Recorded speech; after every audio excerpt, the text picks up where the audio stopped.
Comrade Dipankar जी, CPIML general secretary, professor Uma, professor Gopinath, professor Shinde, यहाँ मौजूद parliament member Sudama ji और यहाँ मौजूद तमाम बुद्धिजीवी मित्रों, युवा साथियों।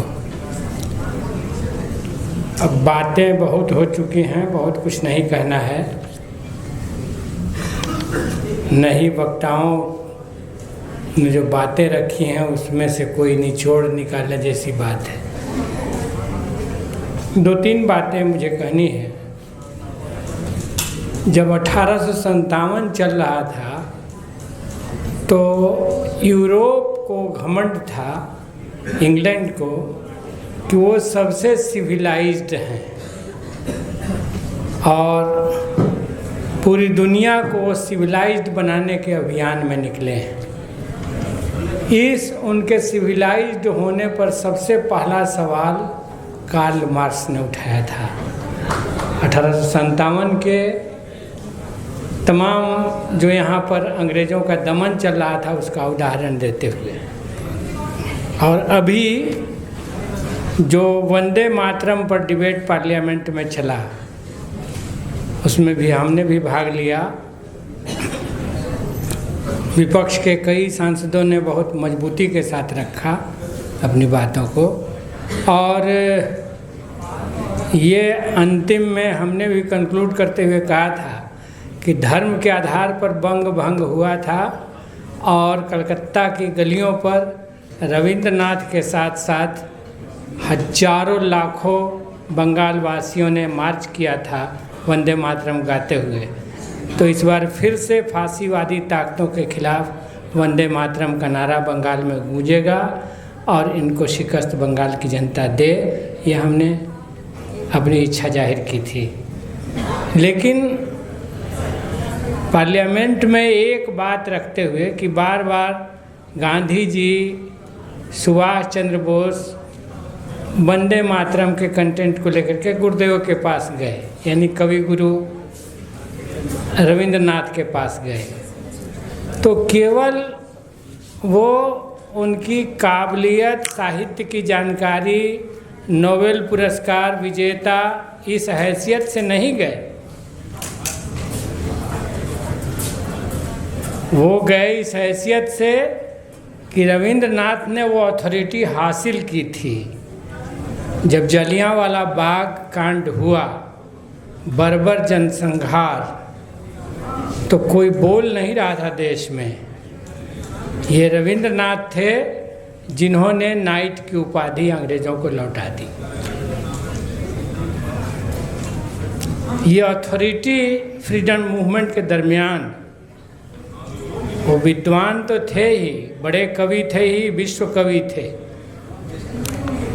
भारत के पहले नोबेल पुरस्कार विजेता थे, वो सब तो थे ही, लेकिन उन्होंने ये अथॉरिटी नाइट की उपाधि लौटा करके फ्रीडम मूवमेंट में साथ खड़ा होकर के और अंग्रेज़ों के खिलाफ उनकी क्रूरतम कार्रवाई की निंदा करके ये अथॉरिटी हासिल की थी।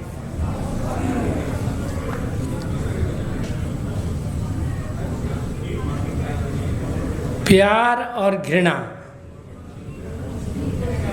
हम पढ़ते हैं तो सबसे पहले ये शुरुआत कहाँ से हुई?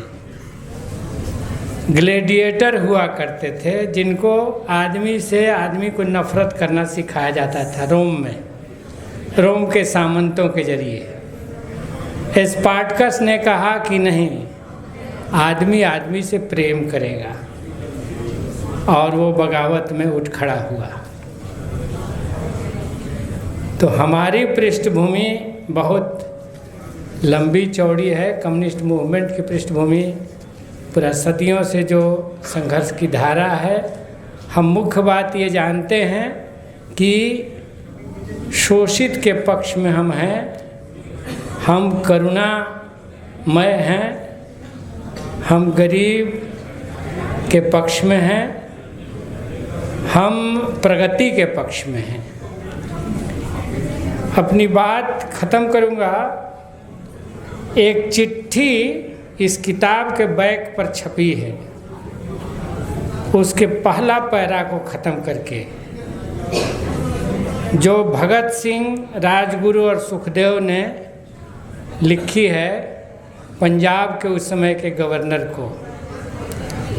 Sir, the main charge against us was that of having waged war against H.M. King George, the King of England.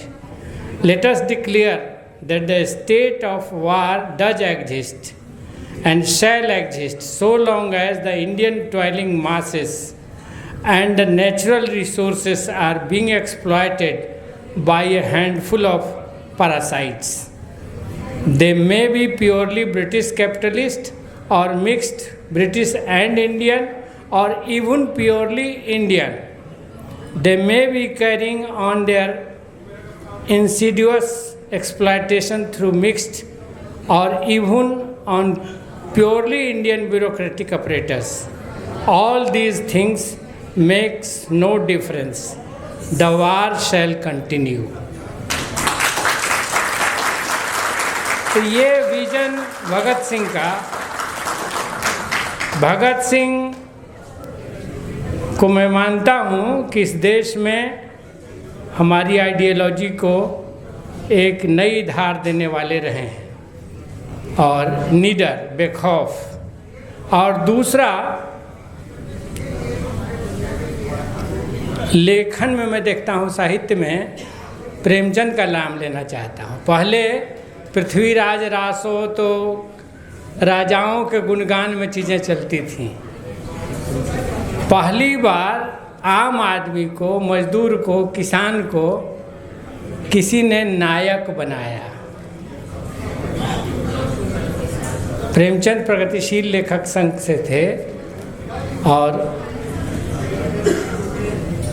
तो मैं ये कहना चाहूँगा कि कम्युनिस्ट मूवमेंट का 100 साल जो हो रहा है, हम निश्चित रूप से उससे प्रेरणा ले रहे हैं। आज ये सेमिनार हुआ है, हमने ये कार्यक्रम अपने महान नेता कॉमरेड विनोद मिश्रा के स्मृति दिवस के पूर्व संध्या पर रखा है। कॉमरेड विनोद मिश्रा ने कम्युनिस्ट मैनिफेस्टो की भूमिका लिखने में, जब कम्युनिस्ट मैनिफेस्टो हमारी पार्टी की तरफ से पब्लिश हो रहा था, तो उसकी भूमिका लिखी, और उसमें